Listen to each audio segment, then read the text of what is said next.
오늘 저희들이 또 모여서 두 번째로 고성 살아가는 이야기를 하게 되었습니다.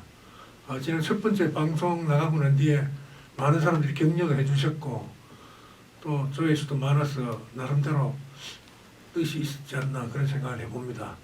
오늘 지난번에 이어서 인구 문제는 뭐 아무리 많이 해도 부족함이 없을 터인데 이제 지난번 시간에 청년 문제가 나와서 인구 문제와 더불어 그 가운데 포함되어 있는 청년 문제를 오늘 한번 다뤄보려고 합니다. 오늘도 두 분 나오셨는데 인사해 주시기 바랍니다. 예, 안녕하십니까. 호동원 경상남도 의원입니다. 반갑습니다. 안녕하십니까. 김명규 고성 박사부동산을 운영하고 있는 고성군 규제기획위원장 김명규입니다. 예, 박사 부동산은 그냥 장난이 아니고요. 실제로 박사가 운영하는 부동산 회사입니다. 그러니까 뭐 부동산에 관심 많으신 분들은 김명규 박사 부동산을 이용해 주시면 좋겠습니다. 자, 이제 본론으로 들어갔어요. 어제도 하여튼 며칠 계속해서 고성군에서는 청년 문제와 관련해서 청년 정책들을 나름대로 내놓고 있고 또 지난해 군청 그 행정 개편할 때 체제 개편할 때 군수는 인구 청년 담당관을 또 따로 뒀어요. 인구 청년 추진단. 예, 인구 청년 추진단.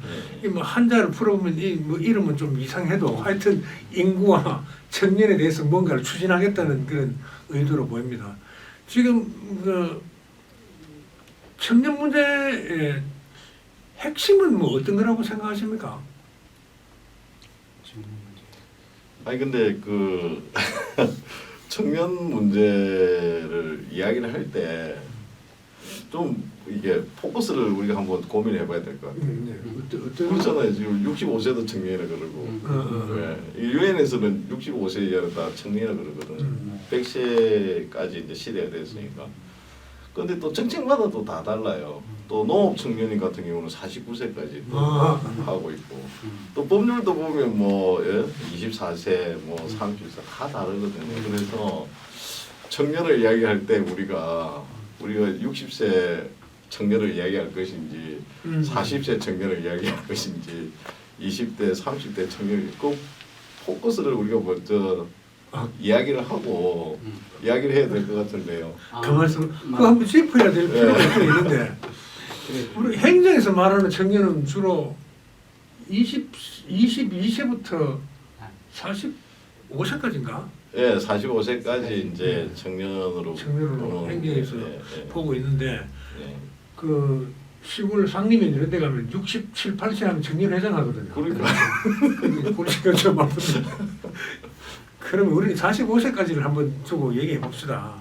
그런데 아니 오히려 20대, 30대를 이야기를 해야 되지 않을까요? 오히려. 그런데 우리가 지금 이야기를 하다 보면 네.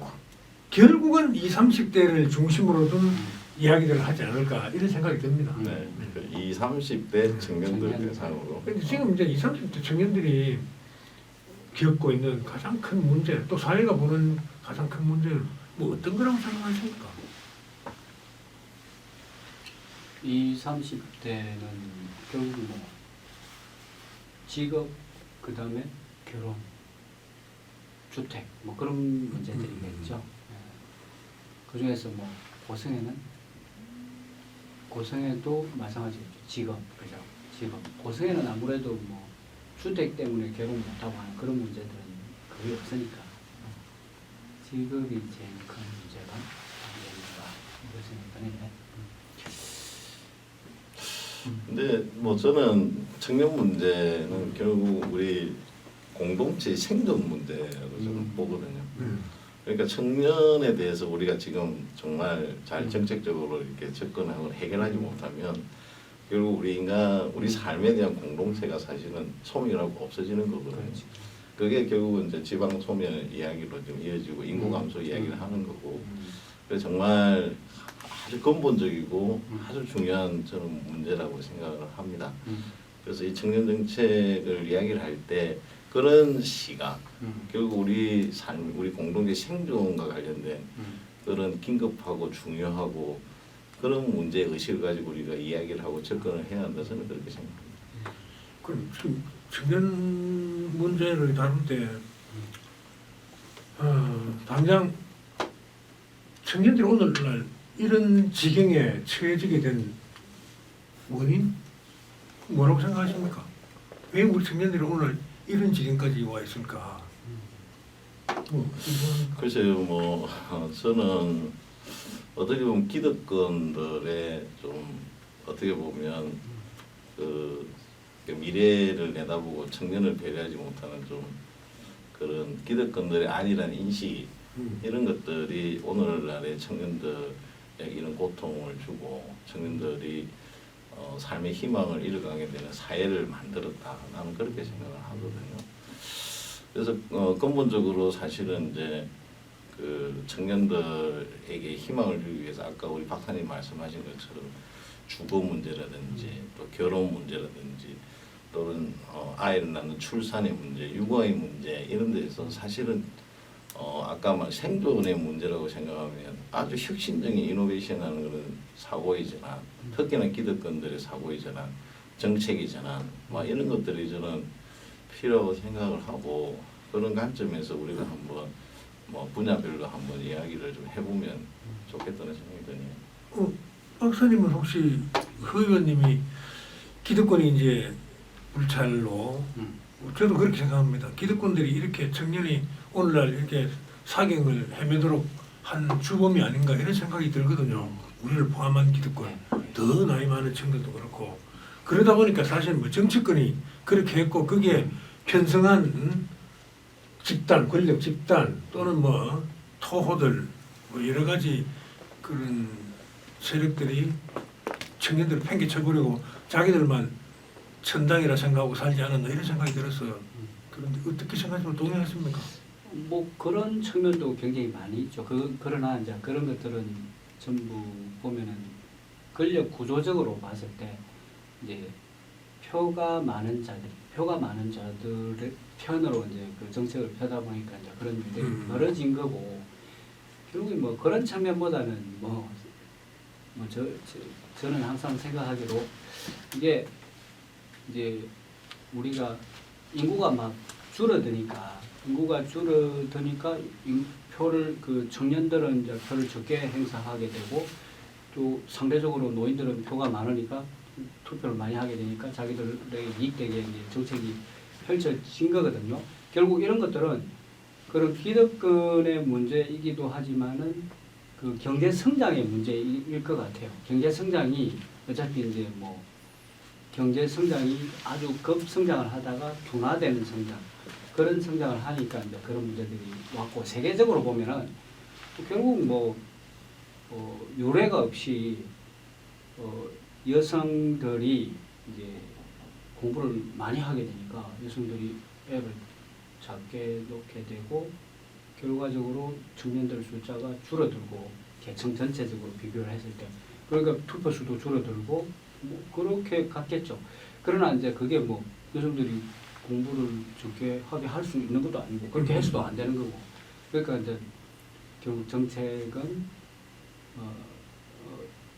그 가입 나이 아주 그 젊은 나이에 결혼하게 하는 정책이 중요하다 이렇게 생각하는 거죠. 결국은 또 아니 맞네.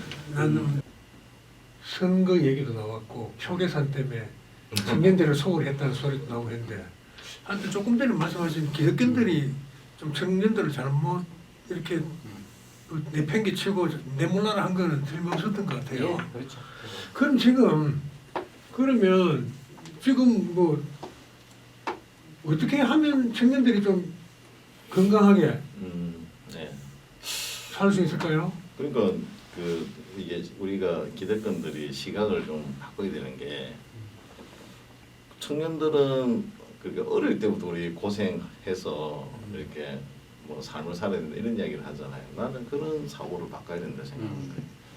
그러니까 우리가 청년 정책을 하는데 주거 정책을 하는 예를 들면 청년들의 주거는 뭐 10평, 20평 이런 거 줘요. 그러니까 나는 그런 거를 좀 바꿔야 된다는 거예요. 청년들도 정말 좋은 뷰에 한 30평, 40평 대에 그런 주거를 줘야 여자친구도 좀 데리고 폼나게 내 집이다 이렇게 이야기하고 또 그런 데서 또 연애도 좀 하고 뭣도 모르는 뭣도 모르는 그런 데서 또 그죠? 그러면서 그런 데서 좀 뭔가 청년들 사실 그런 거를 원하거든요. 좀 자기들이 좀 그런 좋은 집에서 또 폼나게 좀 살고 싶어하는 그런 청년들의 시각, 사고 이런 걸 우리가 기득권들이 이해를 해주면서 그네들에 맞는 그런 정책들을 우리가 펴줘야 된다고 생각을 하거든요. 저는 일자리도 마찬가지로 생각합니다. 물론 뭐 사회의 어떤 그런 뭐 공동체의 발전이나 또 부를 위해서는 또 기업이라는 그런 정책도 중요하지만 결국 청년들이 무엇을 원할까, 어떤 직업을 가지고 청년들이 앞으로 살아갈 건가에 대한 청년들의 시각이 맞는 정책들, 일자리 정책을 많이 만들어야 우리 사회가 청년들이 좀 더 인정을 받고 또 우리 사회를 좀 더 활성화시키는 그런 청년들의 모임 공간이 되지 않을까 저는 그렇게 생각합니다. 그래서 어쨌든 청년 정책만큼은 기득권 또 기성세대의 이노베이션 혁신적인 사고의 전환이 필요하다. 저는 그게 해결할 수 있는 답이다 이렇게 생각합니다. 박사님은 어떻습니까?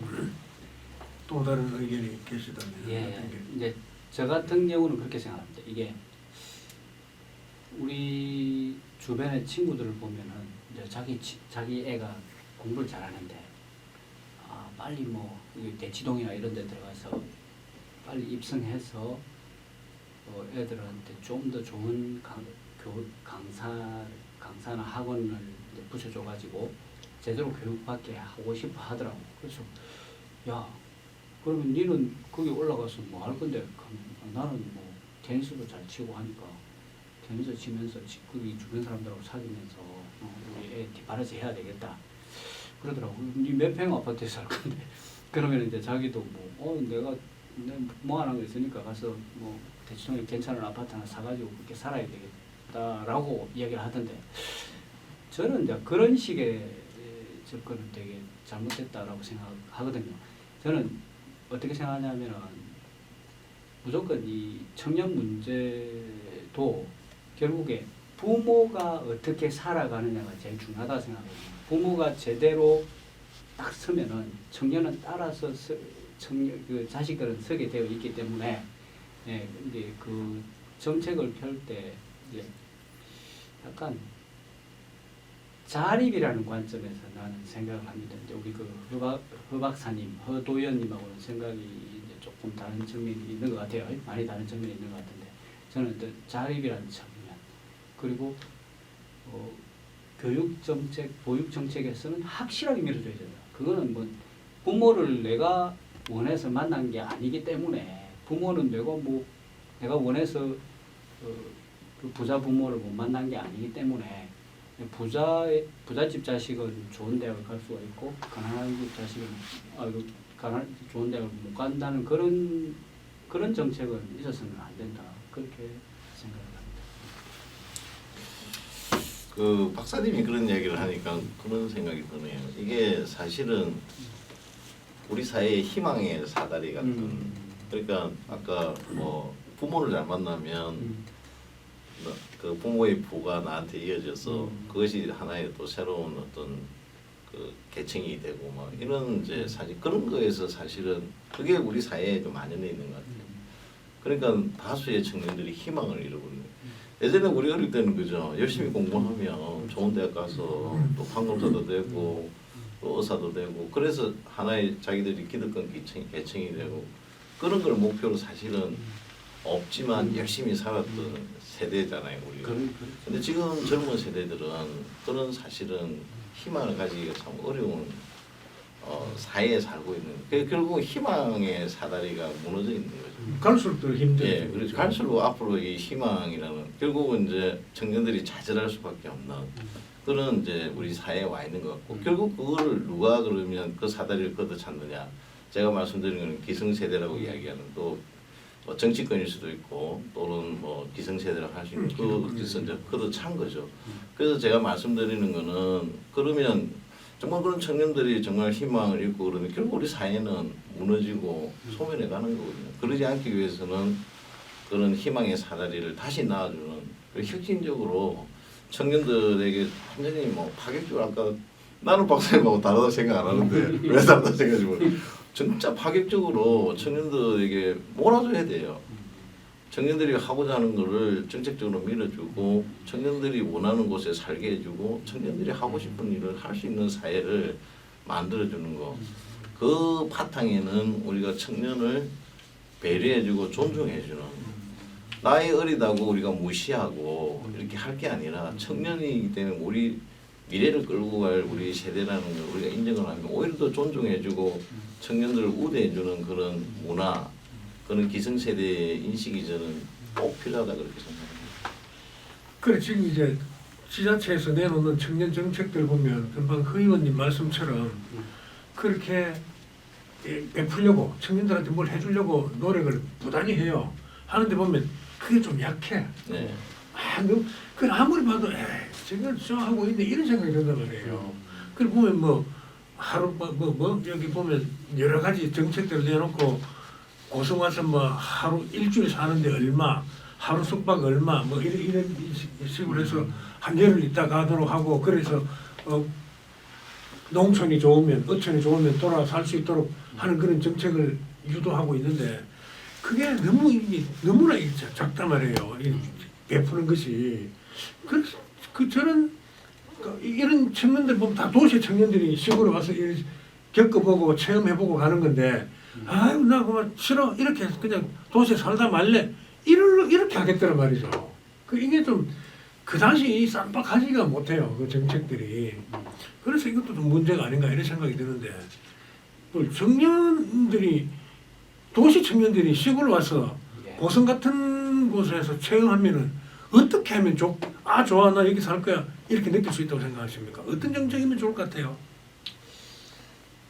지금처럼 뭐 이제 전체적인 측면에서 전체적인 정책인데 국가 전체적인 어떤 그 환경인데 지금처럼 뭐 대치동 학원의 강의를 듣고 지금처럼 뭐 입시가 저렇다라면은 뭐 우리 고성에 와서 학교 다니면서 고성에서 그 수업을 받고 또 학원 다니고 그렇게 하기가 좀 쉽지 않을 거 아닙니까? 왜냐하면은 뭐 수준이 워낙 차이가 나니까. 이제 그런데 이제 저 같은 경우는 이제 제 주변에 제 아들도 보면은 고성에서 뭐 드론도 열심히 날리고 대형초등학교 다니면서 열심히 놀기만 했거든. 열심히 놀고 드론 날리고 그런 과정 속에서 이제 다 놀고 나니까 이제 공부 좀 해야 되겠다 해서 뭐 열심히 공부하더라고. 공부하면서 지금 이제 대치동 학원 메가스타디나 이런 걸 끊어서 고성인 학원 안 가고 메가스타디 학원 수업 듣고 뭐 그런 방식으로 공부를 하던데 제가 생각해 그래요. 이게 예전보다는 월등히 지금 통신이 좋아졌기 때문에 고성에서도 공부를 잘 할 수가 있거든요. 공부를 잘 할 수가 있는데 지금 전 교육 정책은 좀 잘못된 것 같아요. 교육 정책은 아직까지도 수학 정석을 공부하고 있고 아직까지도 그 외운 암기식 그 영어 공부를 하고 있고 그렇더라고요. 보니까 그렇게 할 게 아니라 지금은 이제 완전히 전혀 다른 차원의 그 수학을 공부를 해야 되는데 수학도 뭐 진짜 요새 보면 깨봉 수학이라고 뭐 이런 게 등장을 하거든요. 깨봉 수학 같은 경우는 정말 미분을 가르쳐도 제대로 가르치고 어떤 수학 구구단 같은 경우는 아예 그냥 그런 구구단을 외우지 말라는 그런 방식의 어떤 교육들을 가르치고 있더라고요. 그런 교육들이 이제 좀 잘 이렇게 고성 같은데 잘 정착이 되면은 그런 문화가 잘 정착이 되면 고성 같은 경우도 아주 청년들이 잘 내려와서 살 수 있지 않을까 생각합니다. 박하님 그 지적은 조금 밑에 있는 청소년 교육 정책 비슷하게 이렇게 생겨서 지금 우리가 지금 아까 뭐 65세까지 할 건가 뭐 시골에 청년회장할 정도 나이까지 따지고 그랬었는데 45살까지로 본 중에서도 그래도 좀 20, 30대로 축소를 했습니다만은 그래도 지금 우리는 공부를 끝마친 사회인이 된 청년을 염두에 두고 있는 거죠. 근데 뭐 교육정책 이야기를 했으니까 저도 짧게 한 이야기 합니다. 저는 지금의 세대는 다양성을 추구하는 세대라고 보거든요. 그러니까 청년들이 하고자 하는 꿈이 너무나 다양한 거예요. 사실 교육 정책이 그런 다양성을 채워주는 정책으로 돼야 돼요. 그러니까 사실은 저는 고성의 농고를 부활해야 된다고 생각하는 사람입니다. 왜냐하면 청년들 중에 이제 사실은 뭐 농업이나 축산업이나 또 수산업을 하고 싶어하는 청년들이 있는 거예요. 맞아. 아버지, 엄마, 아버지 돈 많이 벌거든. 그러면 사실 그런 아이들이 채워줄 수 있는 농고를 부활해서 사실 우리 고성 같은 데는 그런 농고를 통해서 농업이나 1차 산업의 종사들을 키울 수 있는 거예요. 고소. 그런 다양성, 또 문화예술, 또 우리 고성이 또 스포츠 산업을 가잖아요. 그러면 우리 고성군이 스포츠 산업이 강점이 있기 때문에 스포츠 고등학교를 또 하나 만들 수 있는 거예요. 그래서 저는 이런 우리 고성이 가지고 있는 강점을 키울 수 있는 분야에 다양한 그런 우리 청년들의 니즈, 청소년 니즈를 맞출 수 있는 교육. 물론 서울대 연고대 스카이 가고 싶은 애들에게는 또 맞춤형으로 강남에 좋은 학원 데리고 강사 데리고 와서 이런 교육도 하고 그래서 다양한 그런 니즈를 맞추는 교육 정책을 우리가 좀 우리 교육자들이나 또 교육당국이 좀 힘들더라도 저는 좀 가야 된다.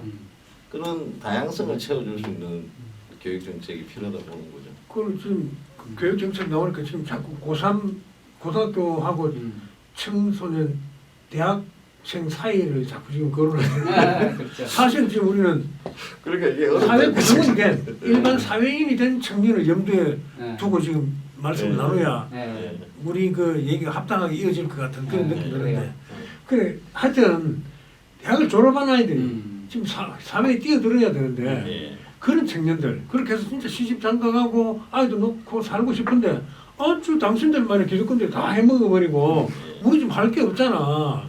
이래놓고 뭘 청년 정책이라고 눈 가리고 앙 하는 식으로 뭐 돈 찔끔찔끔 조금씩 주고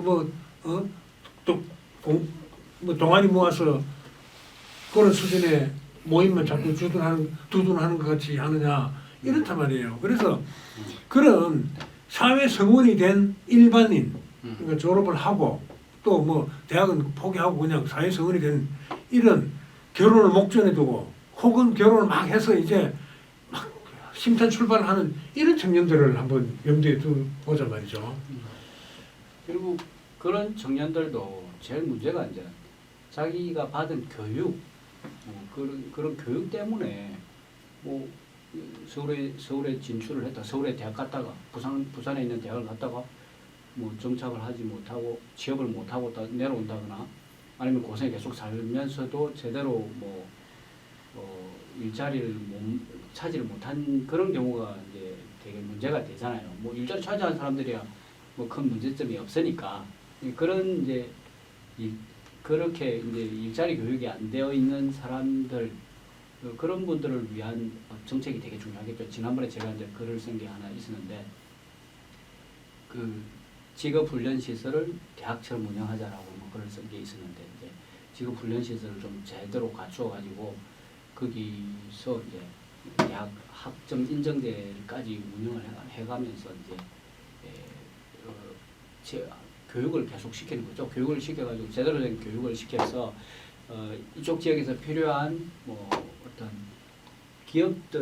기업의 어떤 기업 분석, 직무 분석, 기업의 일자리 분석 그리고 이제 전략 산업이 뭔지를 좀 알아가지고 제대로 고성군이 정책을 제대로 좀 수립을 해야 되겠죠. 고성군이나 경남도가 이제 제대로 된 정책을 수립해서 이제 그런 사람들을 이끌어내야 된다. 그런데 최근에 보면은 뭐 챗GPT라든지 이런 엄청난 혁명이 지금 진행 중이지 않습니까? 이제 거기에 발맞춰서 뭐그 경남도나 고성군이 제대로 된 그 수요를 파악을 해야 될 겁니다. 수요 파악을 해서 그러면은 충분히 대비가 되지 않겠나.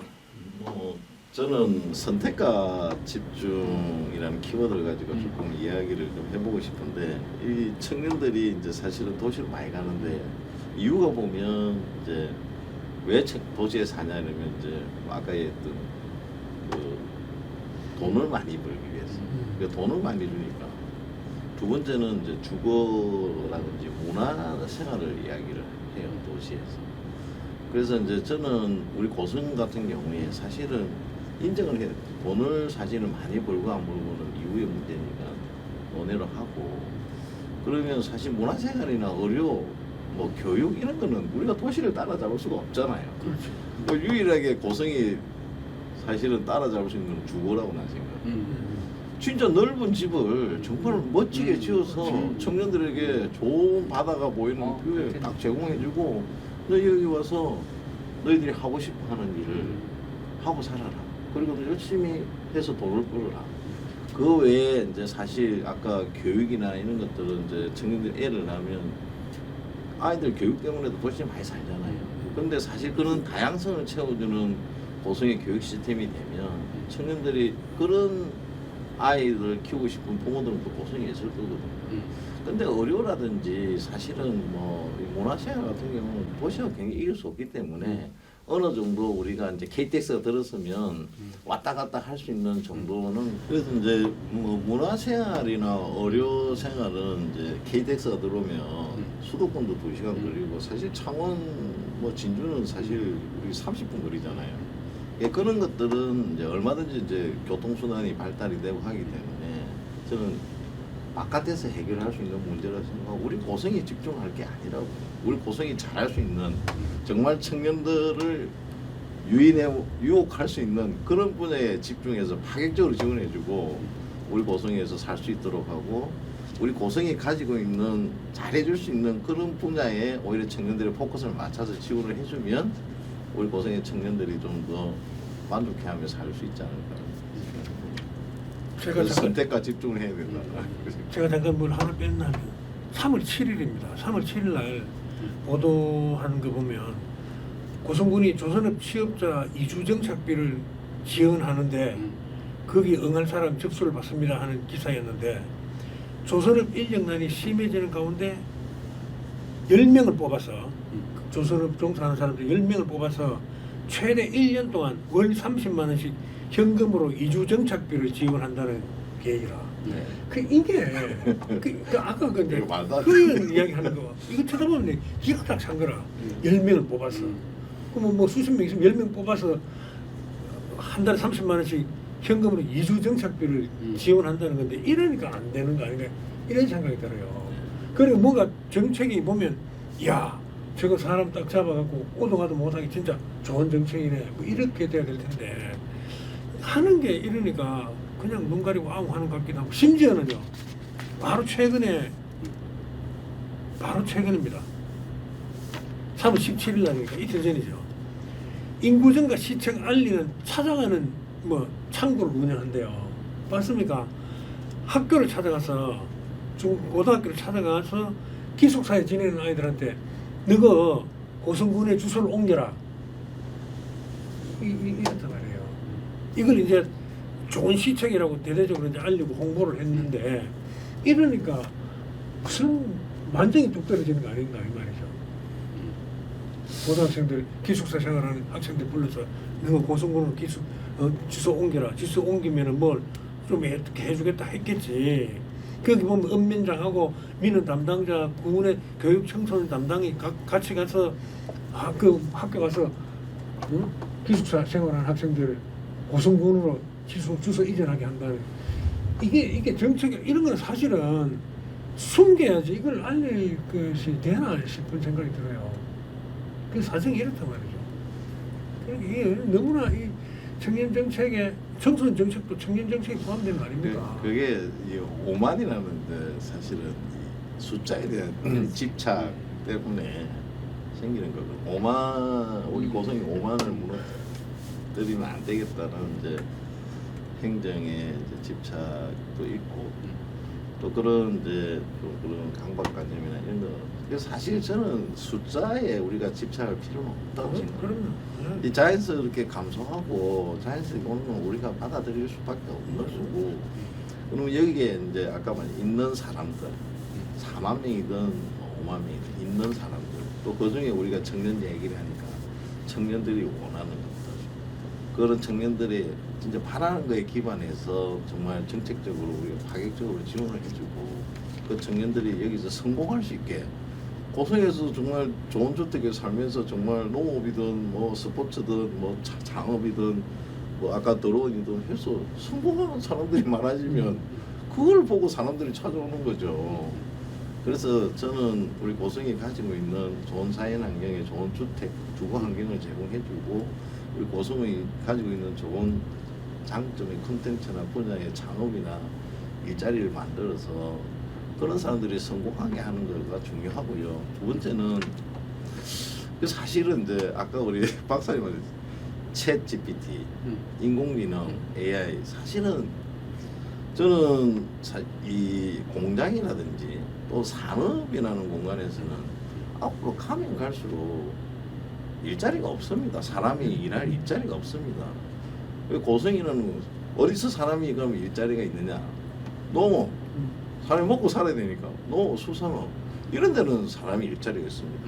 스포츠 이런 거요. 그 다음에 문화관광, 저기 사람이 와서 뭐 은퇴한 사람들 연금 받으면서 저기 문화관광 이런 데는 일자리가 있습니다.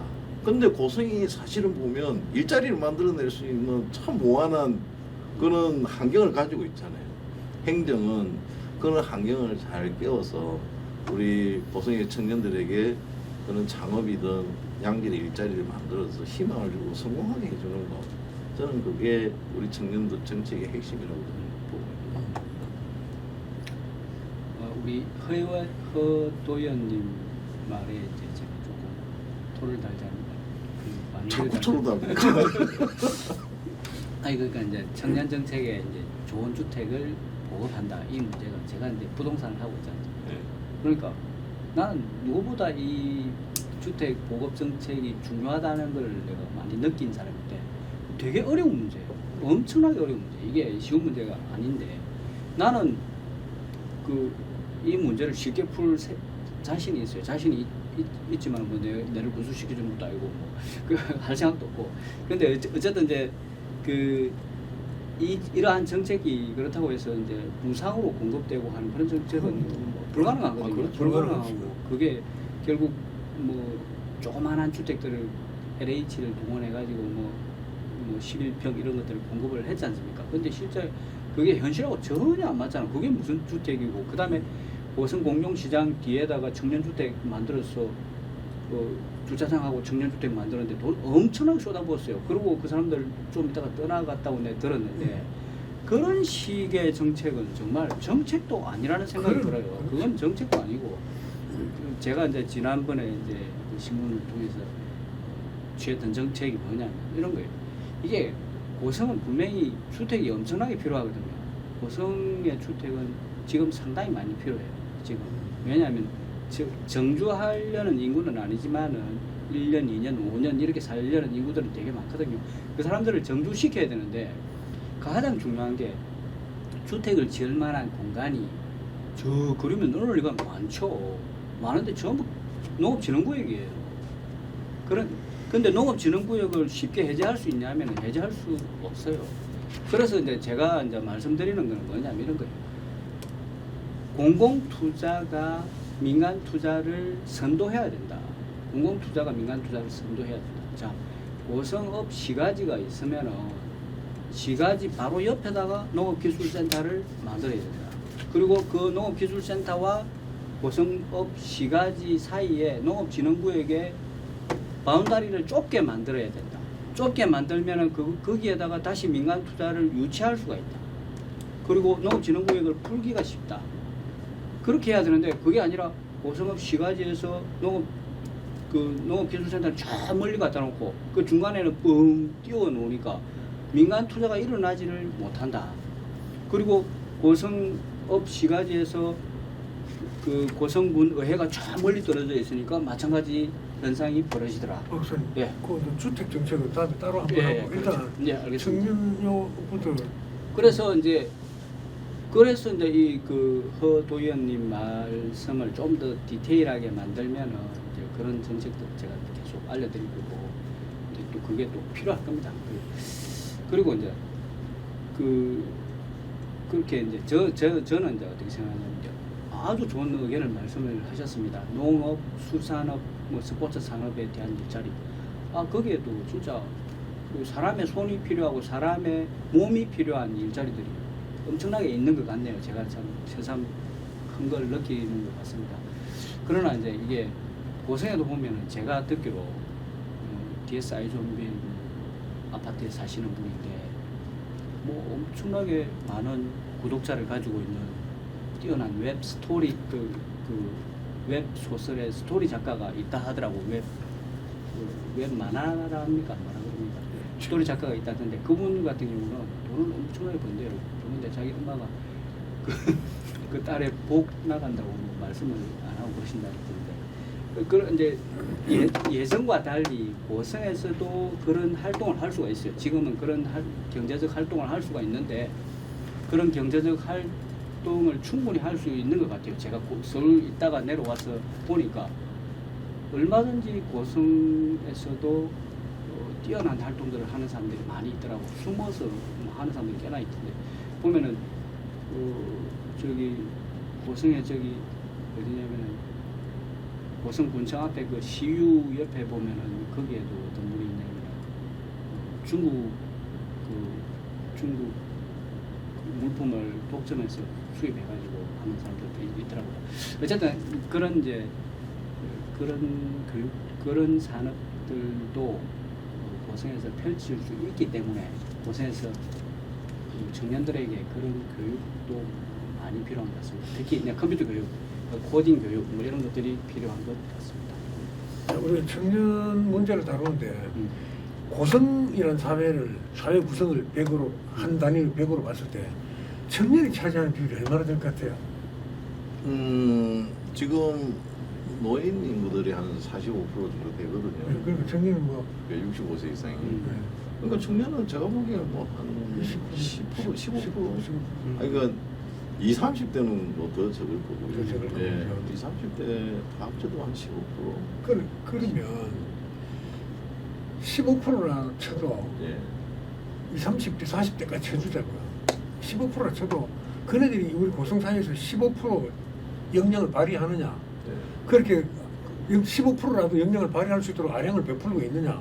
그 어디서 보면 쉽게 할 수 있는가 하면 고성군의 각종 위원회 있잖아요. 몇십 개 되거든. 그 청년들은 거의 없더라고요. 그래 내가 보면 어떤 걸 네. 뼈저리게 느끼는가 하면 문화, 관광 이런 데 대해서는 청년들이 그 들어가면 죽는 줄 알아. 이 기존에 있던 사람들이. 자기들 처지를 생각해보고 신박한 아주 산뜻한 지식을 갖고 있는 청년들이 들어오면 더 나아질 위원회도 그 길에 딱 막혀있단 말이에요. 모조리 다 뭐 70, 뭐 60, 80 이런 노인들이 그렇죠. 끼고 앉아가지고 10수년 동안 그러나 저 문제다. 저래놓고 집에 가면 다스리려고 할 거란 말이에요. 청년들을. 그럼 이 청년들은 반발 안 하겠어요. 그러니까 이제 그래서 예. 고성군이 돌아가는데 100이 필요하면 실질 인구가 노인층이 60%면은 40%에 또 10대 빼고 뭐 40, 50대 빼고 진짜 17%, 15%라도 청년이 있으면 그 15%를 배려를 해줘야 될 거 아니에요. 그죠? 네. 그런 게 많이 아쉽습니다. 그래야 그 친구들이라도 맞습니다. 눌러 살고 고성을 지켜가고 그네들이 또 장년층이 되고 노년층이 될 테인데 뭐 저는 뭐 공감하고요. 예, 뭐 사실은 젊은이들을 안 키우잖아요. 저도 이렇게 그래. 고성 사회를 보면 사실은 젊은 사람을 우리가 키워줘야 되는데 뭐 이렇게 또 수명이 또 길어지니까 그래서 나이가 65세까지도 청년을 보는 것 같아요. 65세까지도 배워야 된다 이런 시각으로 정말 그래서 그런 것 같긴 한데 어쨌든 뭐 아까 박사님 중요한 얘기를 하셨는데 이 민주주의 사회에서 어쨌든 표의 등가스 표 한 표를 가지고 이제 행사하는 게 어쨌든 이제 이 많은 층을 가지고 있는 게 이제 어떻게 보면 표심으로 나타나고 그것이 결국은 이제 정책에 반영이 되다 보니까 우리 고성의 청년들의 비율이 적다 보니까 그런 문화와 결합이 돼서 청년을 좀 더 이렇게 배려하지 못하는 그런 좀 이런 현상으로 온 것 같고요. 그래서 저는 아까 말씀하신 어떤 혁신을 위한 결단 이런 게 필요하다고 봅니다. 그러지 않으면 우리 고성이 희망이 없고 결국 소멸한다는 그런 것들을 우리가 스스로 이제 기성세대들이 느끼고 정말 이제 청년을 존중해주는 그런 마음을 가지게 되고, 두 번째는 정말 파격적으로 혁신적으로 청년 정책을 밀어줘야 된다. 그래서 청년들이 성공할 수 있도록, 또 청년들이 희망을 가질 수 있도록 그렇게 정책을 밀어줘야 된다. 저는 그렇게 생각을 합니다. 그거는 어떻게 보면 우리가 어떤 그런 그 어떤 법과 절차를 따라서는 절대 어떤 제가 보기에는 이루어질 수 없는 거거든요. 그리고 기성세대의 양보 배려, 그것만이 사실은 가능한 일이라 생각합니다. 그래서 그런 공감대를 사실은 뭐 많이 우리가 이런 언론을 통해서도 기성세대들이 청년을 위해서 양보하고 배려해야 된다, 이런 공감대를 우리가 많이 일으켜주는 게 필요합니다. 자연스럽게 이 정리 비슷하게 돼가는데 박사님도 한번 정리 한번 해주시죠. 지금 고성의 청년 문제를 어떻게 해야 될 것인가.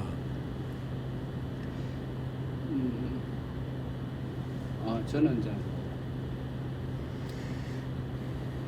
제가 생각하기에는 뭐 이제 그 교육 정책도 많이 바뀌고 있는 것 같아요. 교육 정책도 제 바람이지만 챗GPT가 들어오고 이주 장관이 뭐 챗GPT를 활용하는 방안으로 교육 정책을 바꾼다고 하니 고성군도 고성군에서도 그 코딩 교육이나 정보화 교육 같은 거 많이 시켜야 되는데 실제 사실 그렇지가 않습니다. 실제 그 교육에는 보니까 정보 교육도 뭐 거의 정보라는 과목이 있는데 그 과목이 점수가 그 등수에 들어가지가 않습니다. 정식 과목의 어떤 그 반영이 안 되는 그런 현상이 벌어지더라고요. 그래서 이제 그런 것들도 제대로 반영시키고 하는 것들을 해야 되는데 그게 뭐 고성군이 할 수 있는 일은 아닌 것 같고, 어쨌든 그 고성군 청소년 온센터 같은 게 있지 않습니까? 그런 데서 이제 좀 정책이나 많은 프로그램을 만들어서 해야 되는데, 최근에 뭐 제가 보면 이제 고성군이 하는 정책 중에서 미국 유학 프로그램, 거기에 대해서는 저는 좀 부정적인 생각이 좀 있습니다. 미국 유학 프로그램에 대해서 부정적인 생각이 있고, 대신에 이제 제가 지난번에 서울에 기숙학사 같은 걸 만들어야 된다. 서울에는 뭐 부산 그 원룸 가격의 2배 정도, 아니면 2배 가까이 되는 그런 데에 기숙학사가 없으니까 서울에 가고 싶어도 못 가는 사람이 있고, 서울에 갔어도 학업을 계속하기가 힘들어하는 사람들도 많고, 그 경상남도에서 남명학사를 만들어가지고 운영을 하고 있지만 남명학사에서 갈 수 있는 대학이 몇 개 안 되는 것 같아요. 아시잖아, 도면 그죠? 남명학사에서 뭐 서울대 가려고 하면 1시간 20분 걸릴걸. 그렇게 걸리고, 어느 대학인데 가까운 대학이 건국대가 몇 개 안 되는 거예요. 안 될 겁니다. 그러니까 이제 고성에서 교대역 딱 옆에 이런 데다가 만들어 두면 엄청나게 효과적인 기숙학사가 될 것 같고, 그런 식으로 해서 이제 고성에서 불안하게 공부하는 세대들, 불안하게 고성에서 일자리도 좀 없으면서 우리 자기 애들이 공부 좀 잘하네 이렇게 느끼고 있는 학부형들이 우리 아가 여기 고성에서 공부하면은 서울도 갈 수 있다. 서울에 그 싸게 그 기숙학사에 가서 공부할 수 있다라는 어떤 희망이 있다면은 고성에 계속 살 거 아닙니까? 작은 월급을 받고라도 살 건데 이제 그러지 않습니까? 경기도로 기웃거리고 서울로 기웃거리게 되는 그런 현상도 있거든요. 그런 현상도 있으니까 그런 부분을 해소하는 정책을 도의원님이 적으셨습니다.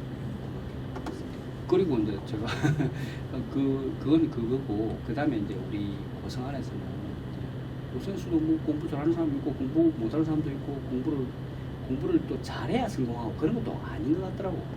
제가 생각하기에는 대학은 부잣집 아들이 대학 좋은 데 가기가 좋죠. 유리하죠 옛날보다. 그러나 사회적으로 성공하는 거는 별개의 문제인 것 같아요. 뭐 좋은 대학 갔다고 해서 성공할 가능성이 많은 것도 아니고 부잣집이라고 해서 또 요즘은 상속 문제 골치 아픕니다. 제가 상속 문제를 뭐 많이 이제 교육 정책은 다음에 따로 우리 네. 한번 하죠. 그렇죠. 따로 한번 하고. 예, 알겠습니다. 그래 교육 정책은 지금 여기서 이어버리면은 청년 정책이 있어서 투명해지니까 아무튼 이렇게 두 분 이렇게 말씀 들어보면 청년 문제는 혁신을 위한 청년 문제의 혁신을 위한 결단을 내릴 필요가 있다. 기득권도 결단을 내려야 되고 자치단체에서도 기득권을 내려주면 좋겠다. 그래서 이제 청년들이 희망을 갖고 장래를 내다보고 그죠? 네. 우리 앞날을 밝게 해줄 유일한 희망인데 청년들이 그렇게 이제 살 수 있도록 과감한 결단을 진짜 결단을 내려주길 바란다. 그죠? 그러니까 저는 그렇게 생각하는 거예요. 우리가 인구가 줄어드는 거를 두려워할 이유는 없다. 예, 전혀 두려워할 이유가 없고 있는 청년들을 우리가 앞에 배려해줘야 된다. 청년들이 아까 말씀하신 것처럼 자신의 청년 정책이든 또 주거 정책이든 또 어떤 조직이든 청년들이 들어가서 거기에 설 수 있도록 우리가 배려해주는 정책이 필요한 거죠. 그래서 그 청년들이 그런 정책을 자기들이 스스로 이렇게 목소리를 낼 수 있는 그런空間을 만들어주고 내가 말씀드린 것처럼 우리가 청년들에게 해줄 수 있는 게 많아요. 뭐 저는 이노베이션이라고 이야기 안 해도 우리가 갖고 있는 이 어떤 그런 예산이나 어떤 정책의 선택만 조금 해주면 된다고 생각합니다. 주거 정책에 있어서도 청년들에게 주는데 10평짜리를 좀 30평으로 만들어주는 좀 그런 정도의 작은 그리고 청년들에게 성공할 수 있는 희망을 줄 수 있는 메시지와 아까 30만 원 이런 거 말고 그러니까 뭐 좀 성공할 수 있도록 뭐 이렇게 좀 해주는 거 그런 희망만 주면 저는 우리 고성에서 농업이든 또 다른 스포츠든 또 문화관광에 성공하는 기업들이 많이 나오면요 전국에서 우리 고성으로 몰려올 거라 생각합니다. 네. 그런 성공 사례를 많이 만들어요. 이게 중요하다고. 자 이제 정리해 보겠습니다.